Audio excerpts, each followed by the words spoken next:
Chapter 5 The Last of the Blind Man. My curiosity, in a sense, was stronger than my fear, for I could not remain where I was, but I crept back to the bank again, whence, sheltering my head behind a bush of broom, I might command the road before our door. I was scarcely in position ere my enemies began to arrive, 7 or 8 of them, running hard, their feet beating out of time along the road, and the man with the lantern some paces in front. 3 men ran together, hand in hand, and I made out, even through the mist, that the middle of the trio was the blind beggar. The moment his voice showed me I was right. "Down with the door," he cried. "Aye, aye, sir," answered 2 or 3, and a rush was made at the Admiral Benbow, the lantern-bearer following. And then I could see them pause and hear the speeches passed in a lower key, as if they were surprised to find the door open. But the pause was brief, for the blind man again issued his commands. His voice sounded louder and higher, as if he were afire with eagerness and rage. In, he shouted, and cursed them all for their delay. 4 or 5 of them obeyed at once, 2 remaining on the road with the formidable beggar. There was a pause, then a cry of surprise, then a voice shouted from the house, "Bill's dead." But the blind man swore at them again for their delay. "Search him, some of you, you shirking lubbers, and the rest of you go aloft and get the chest," he cried.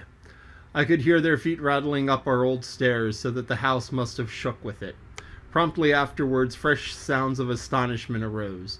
The window of the captain's room was thrown open with a slam and a jingle of broken glass, and the man leaned out into the moonlight, head and shoulders, and addressed the blind beggar on the road below him. "Pew," he cried, "they've been before us. Someone's turned the chest out alow and aloft." "Is it there?" roared Pew. "The money's there." The blind man cursed the money. "Flint's fist, I mean," he cried. "We don't see it in here nohow," returned the man. "Here, you below, is it on Bill?" cried the blind man again. And that another fellow, probably him who had remained below to search the captain's body, came to the door of the inn. "Bill's been overhauled already," said he. "Nothing's left." "It's these people of the inn. It's that boy. I wish I'd put eyes on him," cried the blind man, Pew. "There were no time ago. They had the door bolted when I tried it. Scatter, lads, and find 'em." "Sure enough, they left their glim here," said the fellow from the window. "Scatter and find 'em. Rout the house out," reiterated Pew, striking with his stick upon the road. Then there followed a great to-do through all our old inn, heavy feet and pounding to and fro, furniture thrown over, doors kicked in, until the very rocks re-echoed and the men came out again, one after another, on the road, and declared that we were nowhere to be found. And just the same whistle they had alarmed my mother and myself over the dead captain's money was once more clearly audible through the night, but this time twice repeated. I had thought it to be the blind man's trumpet, so to speak, summoning his crew to the assault, but I now found that it was a signal from the hillside toward the hamlet, and from its effect upon the buccaneers a signal to warn them of approaching danger. "There's Dirk again," said one. "Twice. We'll have to budge, mates." "Budge, you skulk," cried Pew. "Dirk was a fool and a coward from the first. You wouldn't mind him. They must be close by. They can't be far. You have your hands on it. Scatter and look for them, dogs. Oh, shiver my soul," he cried, "if I had eyes." This appeal seemed to produce some effect, for 2 of the fellows began to look here and there among the lumber, but half-heartedly, I thought, and with half an eye to their own danger all the time, with the rest stood irresolute on the road. "You have your hands on thousands, you fools, and you hang a leg. You'd be as rich as kings if you could find it, and you know it's here. And you stand there skulking. There wasn't one of you dared face Bill, and I did it, a blind man. And now I'm to lose my chance for you. I'm to be a poor crawling beggar sponging for rum when I might be rolling in a coach. If you had the pluck of a weevil and a biscuit, you'd catch them still." "Hang it, Pew, we've got the doubloons," grumbled one. "They might have hid the blessed thing," said another. "Take George's, Pew, and don't stand here squalling." Squalling was the word for it. Pew's anger rose so high at these objections, till at last, his passion completely taking the upper hand, he struck at them right and left in his blindness, and his stick sounded heavily on more than one. These in their turn cursed back at the blind miscreant, threatened him in horrid terms, and tried in vain to catch the stick and wrest it from his grasp. This quarrel was the saving of us, for while it was still raging, another sound came from the top of the hill on the side of the hamlet, the tramp of hoofs galloping. Almost at the same time, a pistol shot, flash, and report came from the hedge side, and that was plainly the last signal of danger. For the buccaneers turned at once and ran, separating in every direction, one seaward along the cove, one slant across the hill, and so on, so that in half a minute not a sign of them remained but Pew. Him they deserted, whether he in sheer panic or out of revenge for his ill words and blows, I know not. But there he remained behind, tapping up and down the road in a frenzy, groping and calling for his comrades. Finally he took a wrong turn and ran a few steps past me toward the hamlet, crying, "Johnny, Black Dog, Dirk, and other names. You won't leave old Pew, mates, not old Pew." Just then the noise of horses topped the rise, and 4 or 5 of the riders came in sight in the moonlight, and swept at the full gallop down the slope. And at this Pew saw his error, turned with a scream, and ran straight for the ditch, into which he rolled. But he was on his feet in a second, and made another dash, now utterly bewildered, right under the nearest of the oncoming horses. The rider tried to save him, but in vain. Down went Pew with a cry that rang high into the night, and the 4 hoofs trampled and spurned him and passed by. He fell on his side, then gently collapsed upon his face and moved no more. I leapt to my feet and hailed the riders. They were pulling up, at any rate, horrified at the accident. But I soon saw what they were. One, tailing out behind the rest, was the lad that had gone from the hamlet to Dr. Lavazie's. The rest were the revenue officers whom he had met by the way, and with whom he had the intelligence to return at once. Some of the lugger in Kit's Hole had found its way to Supervisor Dance and set him forth that night in our direction, and to that circumstance my mother and I owed our preservation from death. Pew was dead, stone dead. As for my mother, when we carried her to the hamlet, a little cold water and salts, and that she soon brought back her again, and she was none the worse for her terror, though she still continued to deplore the balance of the money. In the meantime, the supervisor rode on as fast as he could to Kit's Hole, but his men had to dismount and grope down the dingle, leading and sometimes supporting their horses, in continual fear of ambushes, so that it was no great matter for surprise that when they got to the hole the lugger was already under way, though still close in. He hailed her. A voice replied, telling him to keep out of the moonlight, or he would get some lead in him. At the same time a bullet whistled close by his arm. Soon after, the lugger doubled the point and disappeared.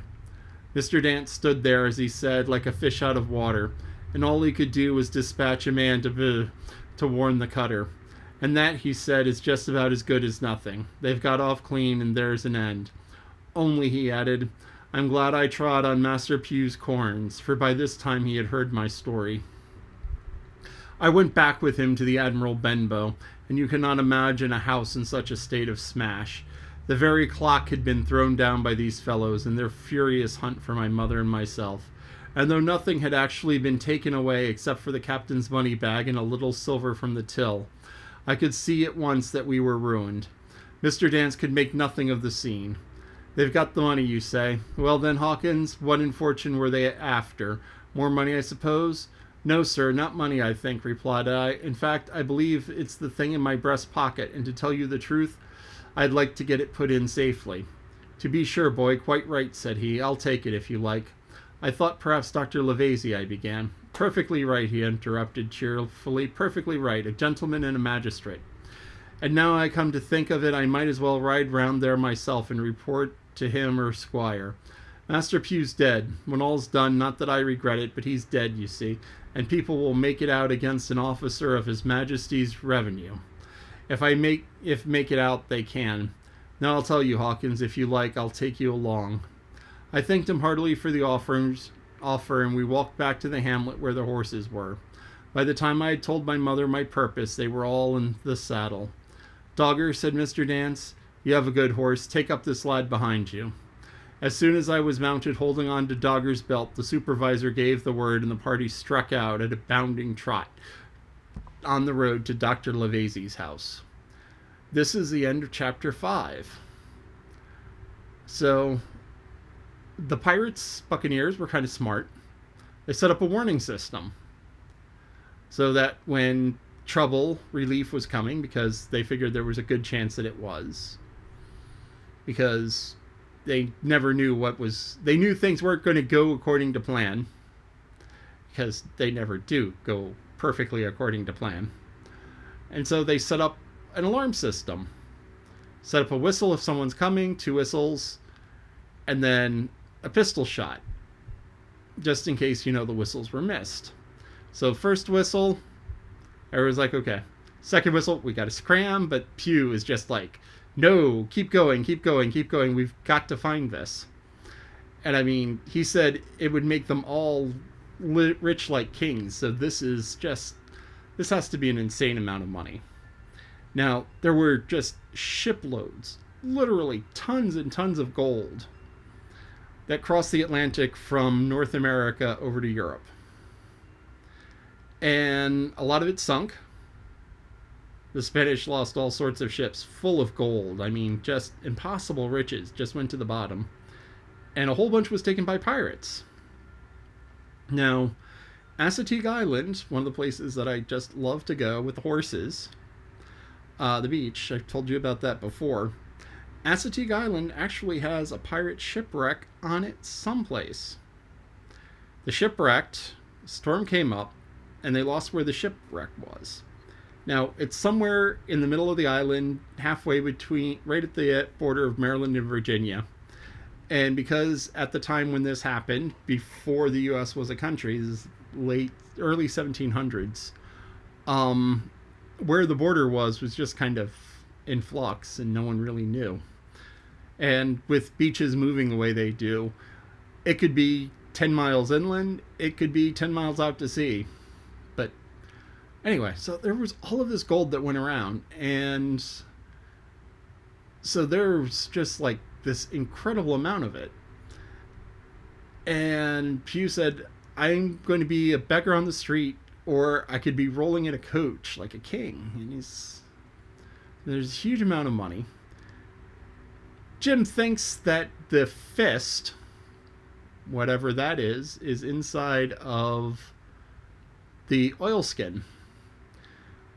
So oilskin is kind of a papery material treated with oil.